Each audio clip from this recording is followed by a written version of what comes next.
roadmap came to Brazil with one goal in mind: to understand the country's parallel video game universe. Numerous political and economic conditions over the decades have resulted in a unique and often challenging environment for those who make and enjoy video games. To help unravel this complex web, we started in what is perhaps the best physical expression of Brazil's game industry, a so-called gray market in the middle of São Paulo. Andre Campos and the crew from Jogabilidade, a video game website based in São Paulo, led us through the hectic streets of Santa Efigenia Market, your one-stop shop for hacked cable TV boxes, bootleg copies of Corel Draw, and other electronic odds and ends. I love that there's like cell phones and batteries over here, and then immediately croissants and coffee. It's got everything you need. Electronics cost a lot in Brazil, but if you're willing to forego things like warranties, you can find lower prices at a place like this.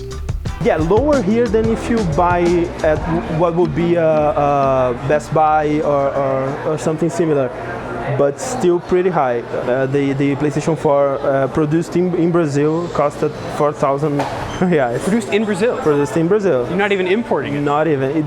That was 100% legal. Wow. And so 4,000 market retail. What about at a place like this? At a place like this, they would import it and sell. Like I said, they buy a lot of them, take them out of the cases of the boxes, so they can fit as much as possible in a container or a truck or something like that. Bring them over, and you would be able to buy them for 2,000 reais or 3,000. So that's why how I bought mine in early 2014. The Xbox One and then the PS4 are still here, but Nintendo got out like 2 years ago. They were saying the market wasn't good, and they simply abandoned Brazil pretty much. So will you find a Nintendo Switch at a gray market like this? Yes, you would find it like around 1,700 reais or something like that. It's a pretty expensive hobby to have here in Brazil. Yeah. Because of that, the PS2 is still pretty strong. The PS3 and the Xbox 360, especially the Xbox 360, because it was easier to pirate for it. So it was way leagues ahead of the PS3 in sales because of the pirated games. Wow, so the prevalence of piracy drove hardware sales. Absolutely, since the beginning, since the NES days, since the Atari even. We had a lot of clones of the Atari, a lot of clones of the NES. That's how video games became popular here in the first place, not by importing the real legal ones, but with the pirated clones and so on.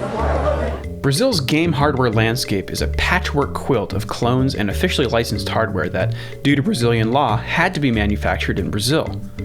This resulted in official but totally different consoles than I was used to. Telling the difference between licensed and unlicensed hardware, however, is something I left to Andre. A Brazilian Odyssey manufactured by Philips with Brazilian games, Brazilian versions of the game. So this would be a Pac-Man clone. It came here like Come Come, which means eat. And for a long while in the pop culture, we referred to Pac-Man as Come Come.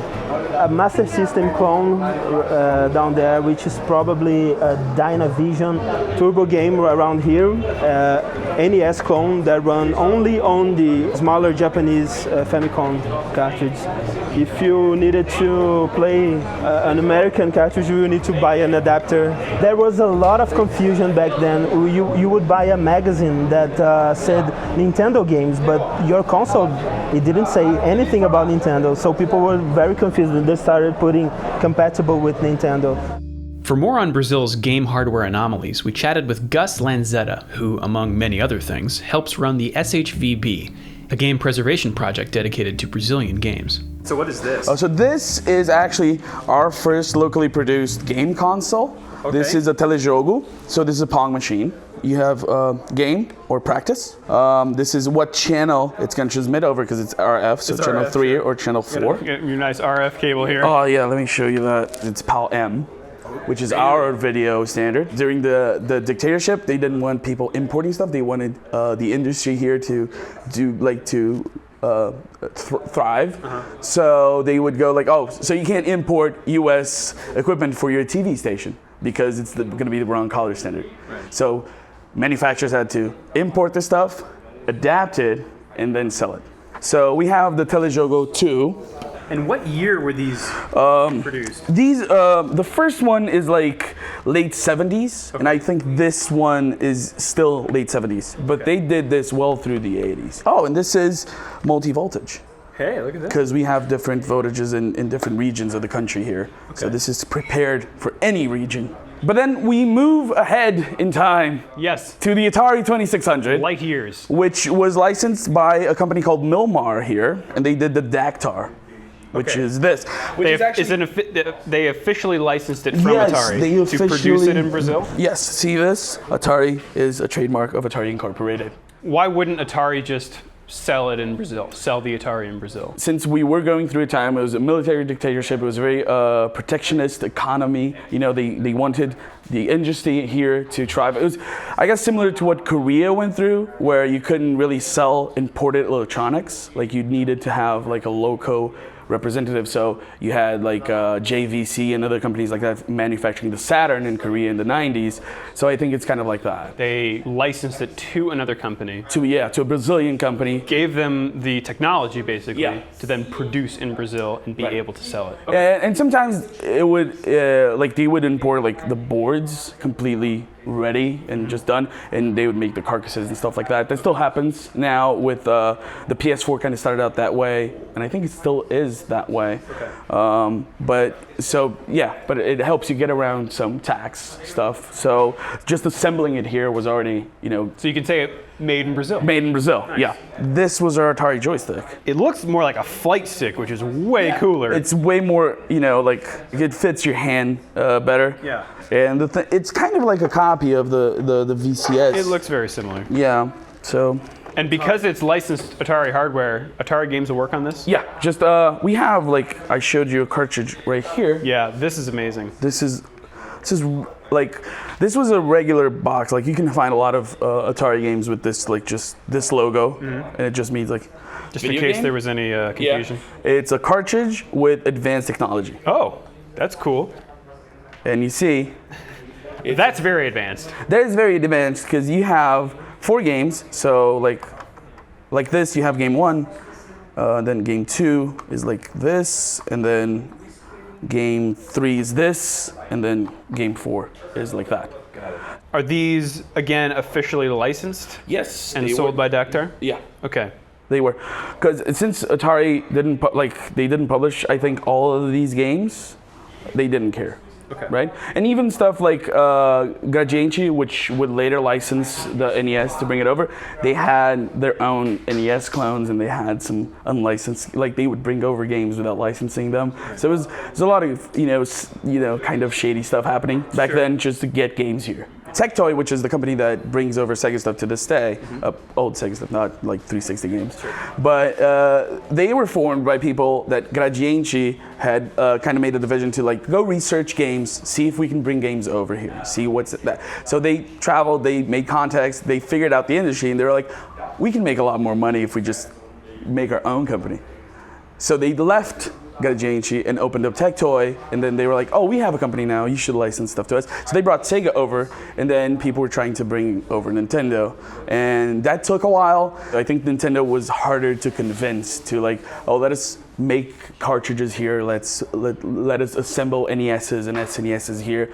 They're more protective company, I guess, than Sega was, and that probably made them take a while to come here.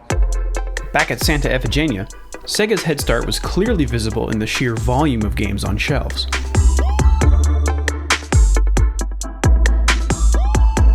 Another contributing factor was the effort Tectoy made to appeal to its Brazilian audience. As with this game, it stars a cartoon character popular in Brazil. Chapolin versus Dracula. So it's based on a game called Ghost House. So it's a reskin of the Ghost House game. That's the reason why Chapolin is fighting Dracula. Okay, makes a lot of sense. Yes, they probably had a lot of sprites for monsters. And in the back, it's in red text. Text in Portuguese. This is a very, very rare thing in the past. Yes, a nice selling point to have. Some games were even down-converted for compatibility on the more prevalent older consoles. So you will probably guess that Mortal Kombat and Street Fighter were only for the SNES, Genesis. Here's a cartridge with both of them for the NES, which is pretty special. Produced and sold only around here, so they are pretty rare items. Many other less official games flourished here too.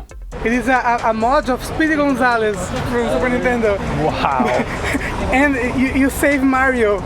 Terrible game, but really funny. But as Gus explained, gray areas were just part of business as usual.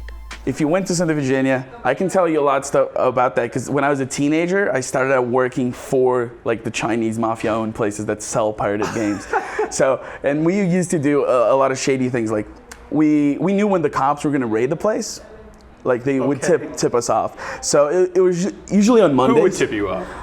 Someone would tip off our bosses would tell us. Through the grapevine. Yes, and so what would happen is that, pirated discs are cheap, right? It was just DVD-Rs, but consoles are not. And so usually raids would happen on Monday, so Sunday night we would pack like backpacks full of PS2s. This was like in 2004.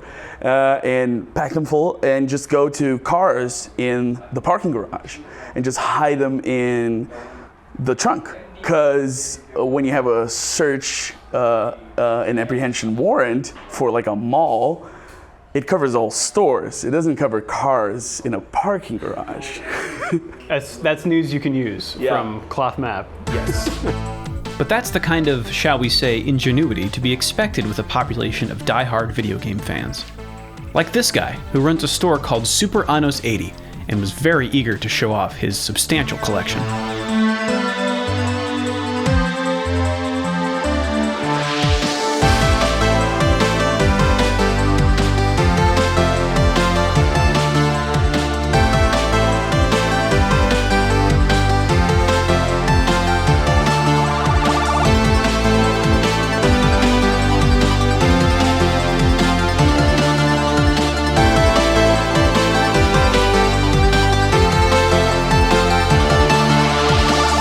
You would plug this into an Atari and download games via the telephone. What? In the 80s. In the 80s. The store is a celebration of game nostalgia, right down to this room, which recreates the demo area of your average rental store.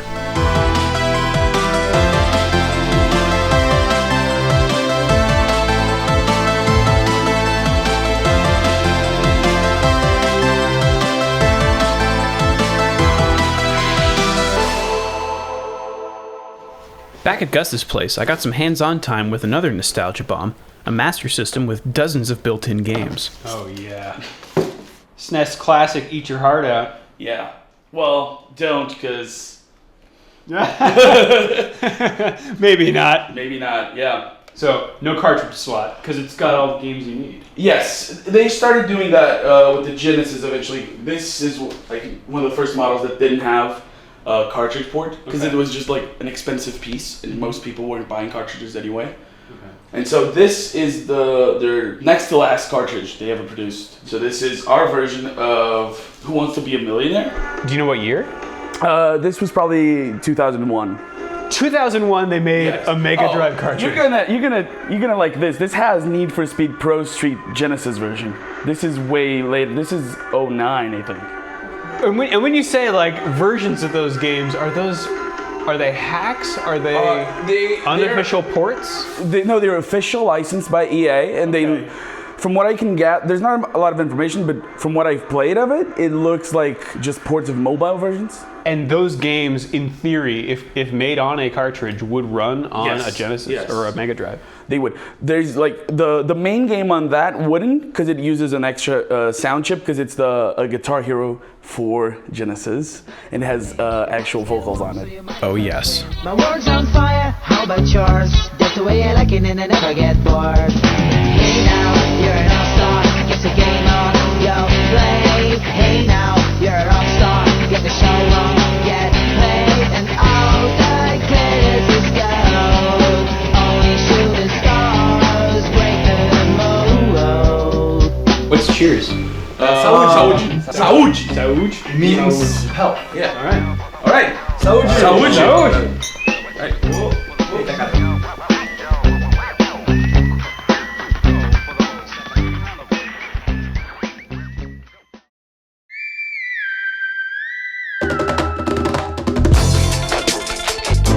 Brazil's game situation is complex, and we had barely scratched the surface. But you don't have to understand it all to enjoy wandering through a place like this. This is only the first of Cloth Map's Brazil features. Stay tuned over the coming weeks for a look at game fandom in Brazil, what it's like to make games here, and a journey into what some consider one of the most dangerous places in South America. If you liked this video, you can thank these folks, who support Cloth Map on Patreon.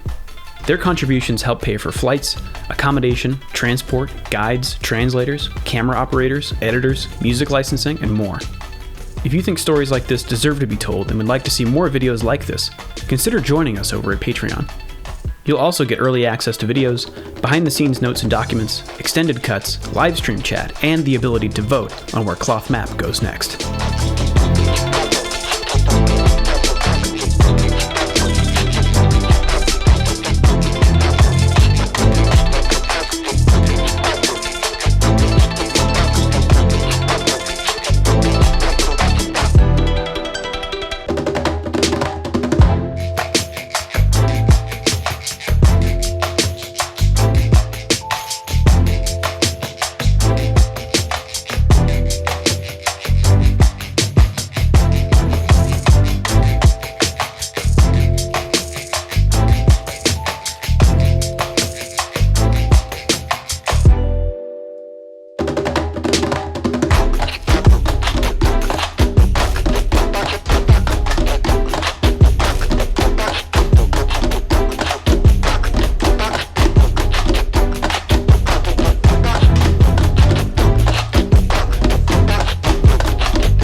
É porque o Brasil tá criando, né?